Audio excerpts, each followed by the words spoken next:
From Iraq, where more than 20 people have been killed and dozens injured in a suspected twin suicide blast in the capital of Baghdad. We can speak now to Zeidon Alkinani, who is a political analyst and researcher on Iraq and the Middle East, joins us via Skype from Doha.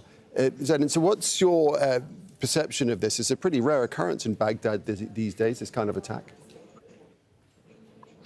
Well, first and foremost, our condolences to the families who have lost their loved ones and their family members in this crucial terrorist attack. Yes, it is very unfortunate that this is happening at a time in very challenging times. Iraq has been going through very challenging times since the outbreak of the anti-government protests and uprisings since October 2019. There was a lot of escalations between Iran and the US that took advantage of the de-escalations between the protesters and the government by portraying or performing their very own Cold War on Iraqi soil, especially during the killing of Soleimani. There are a lot of interest groups within Iraq and beyond Iraq that would benefit from escalating or intensifying the security situation in Iraq.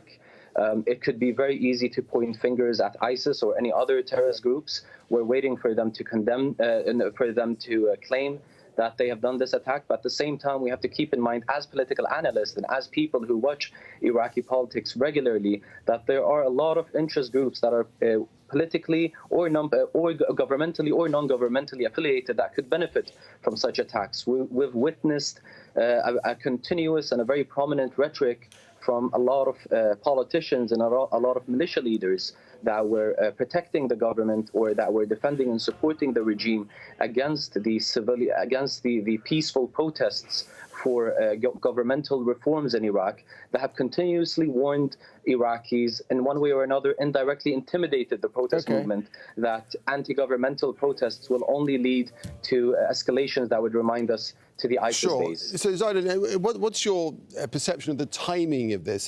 Day two of the Biden presidency, 5 or 6 days ago, there was that announcement of a US troop withdrawal from Iraq.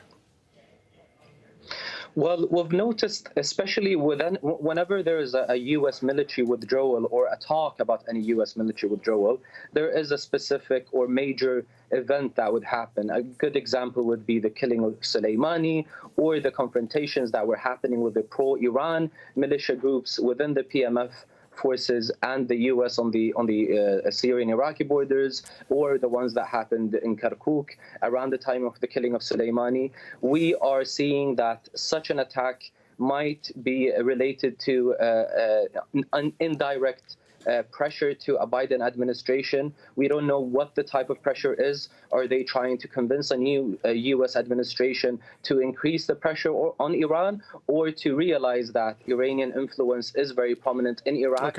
However, we don't have the evidence of who is exactly behind this. This is still purely observations and analysis on who are the parties and who are the interest groups that would benefit from attacking civilians or escalating things in Iraq today.